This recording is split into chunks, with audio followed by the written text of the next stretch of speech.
사랑하는 은혜와 진리 장로교회 교우 여러분, 어젯밤도 평안하셨습니까?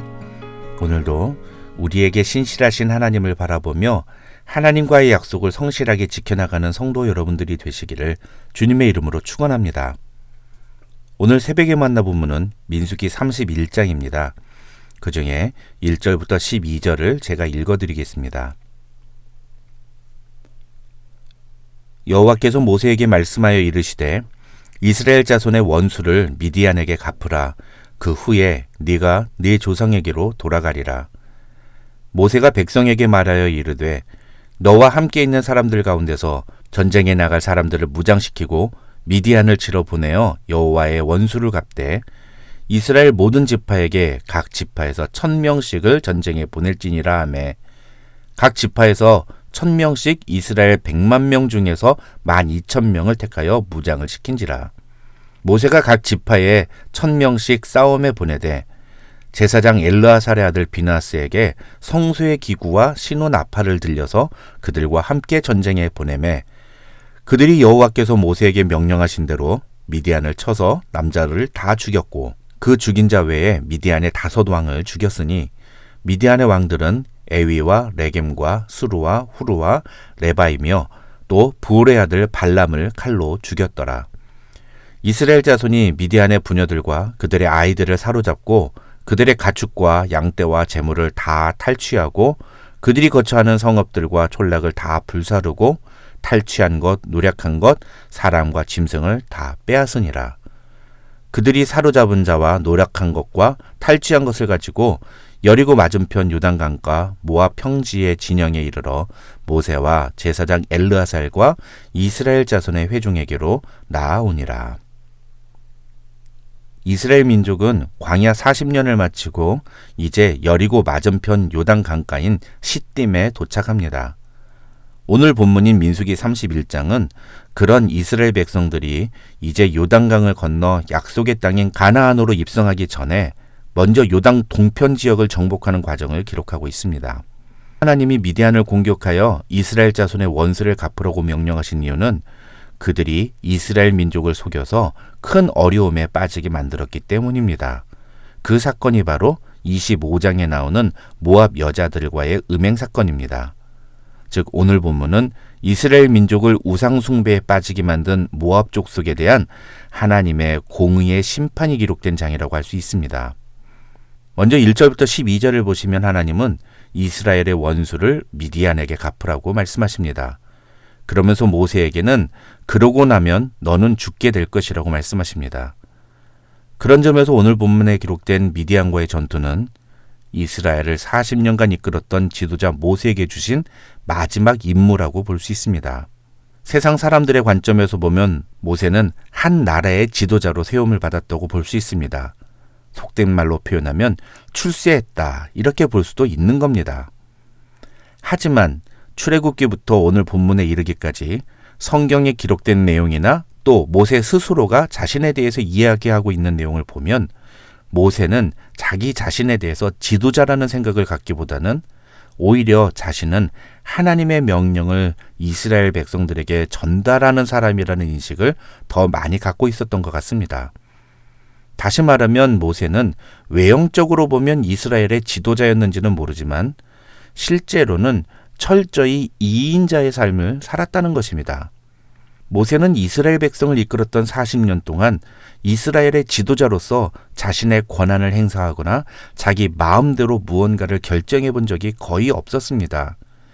유일하게 하나님의 지시하신 것과 다른 행동을 한 것이 바로 무리바 물사건이었고 모세는 그 행동 하나 때문에 가나안 땅에도 못 들어가고 죽는 신세가 되었습니다. 그렇다면 이제 모세의 뒤를 이을 새로운 지도자로 여호수아도 선출됐으니 40년간 수고한 모세는 이제 좀 쉬어도 되는 거 아닙니까? 아니 그 40년간 모세가 수고한 것을 생각하면 그의 마지막 순간에는 좀 영광스럽고 감격스러운 그런 은퇴 감사 예배라도 드려야 하는 거 아닙니까? 그래서 40년간 모세가 얼마나 수고했는지를 사람들에게 이야기해주고 격려해 주어야 하는 거 아닙니까? 그런데 오늘 본문을 보면 하나님은 모세의 마지막 순간에도 모세에게 사명을 주십니다. 저는 개인적으로 40대 중반의 늦은 나이에 목회를 시작해서 65세에 은퇴를 하시고 그때부터 천국 갈 날을 준비하셨다는 오노 목사님을 알고 있습니다. 그런데 그 목사님이 90이 넘은 나이에 맞이한 생일잔치에서 이런 말씀을 하셨습니다. 본인이 목회 사역을 한 것이 한 20년 조금 넘는데 돌아보니 은퇴한 후에 천국 갈 날을 준비한 날이 목회 사역했던 날보다 더 길었다고. 이럴 줄 알았으면 좀 더 젊었을 때 더 힘차게 주님을 위해 일할 걸 하는 아쉬움이 남는다고 말씀하셨습니다. 저는 저와 여러분이 오늘 본문에 나오는 모세와 같이 우리의 생이 다하는 순간까지 하나님이 주신 사명의 길을 걸어가는 하나님의 사람들이 되시기를 주님의 이름으로 축원합니다. 다시 본문으로 돌아가 보겠습니다. 이렇게 하나님께 사명을 받은 모세는 미디안을 공격하도록 지시합니다. 그 내용이 3절부터 12절까지 기록되어 있는데요. 이스라엘 백성들은 모세가 명령한 대로 나가서 미디안을 쳐서 모든 것을 다 빼앗습니다. 이제 그 다음부터 나오는 내용들은 그렇게 하나님이 명령하신 전쟁을 치른 후에 이스라엘이 보여준 모습입니다.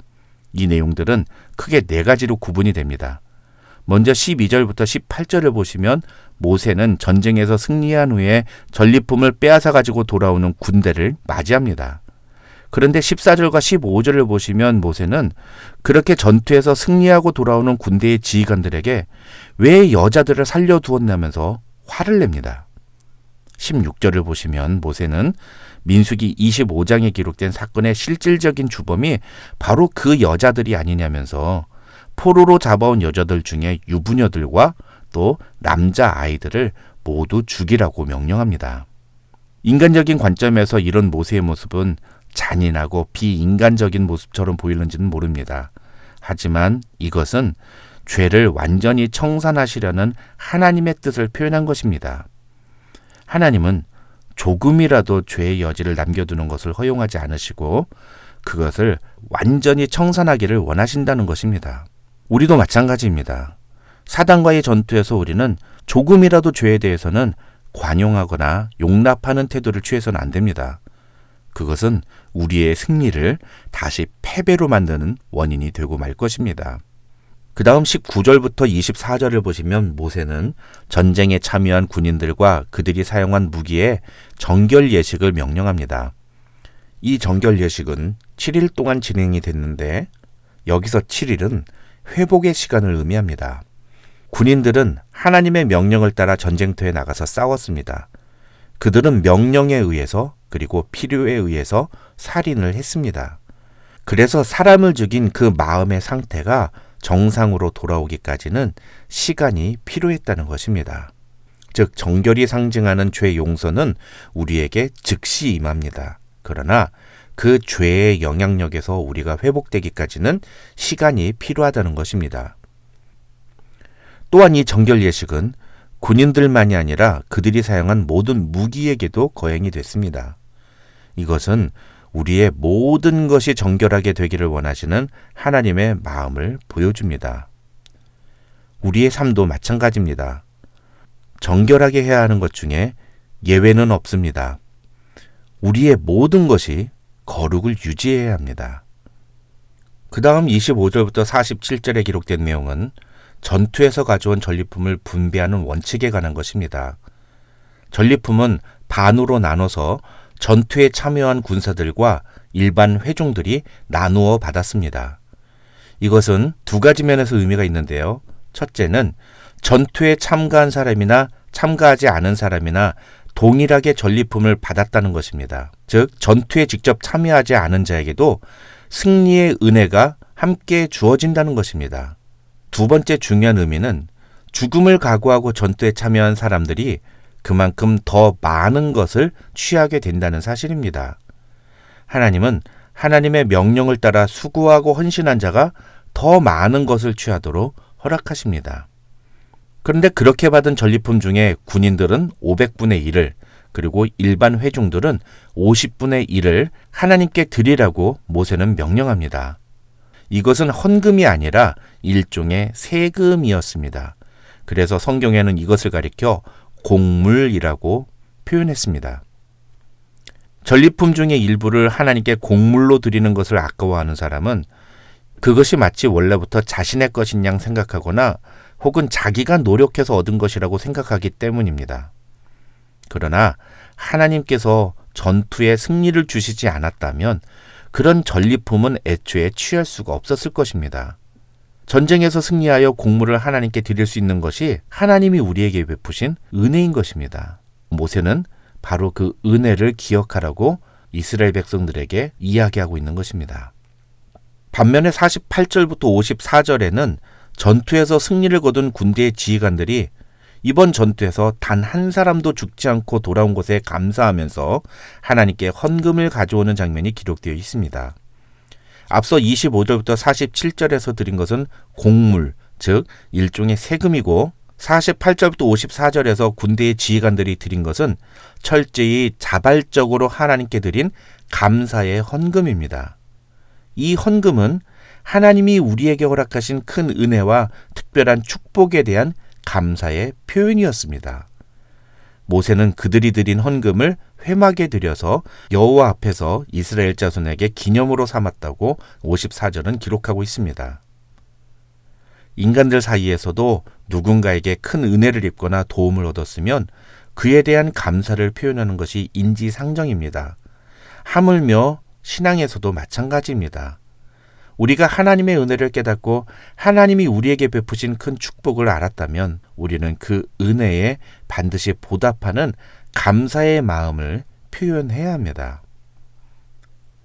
오늘 말씀을 통해 저와 여러분도 생명이 다하는 순간까지 사명의 길을 걸어가며 그 과정에서 철저히 하나님의 말씀에 순종하고 하나님이 주신 승리를 맛보며 그 은혜에 감사하는 축복된 성도들이 되시기를 주님의 이름으로 축원합니다.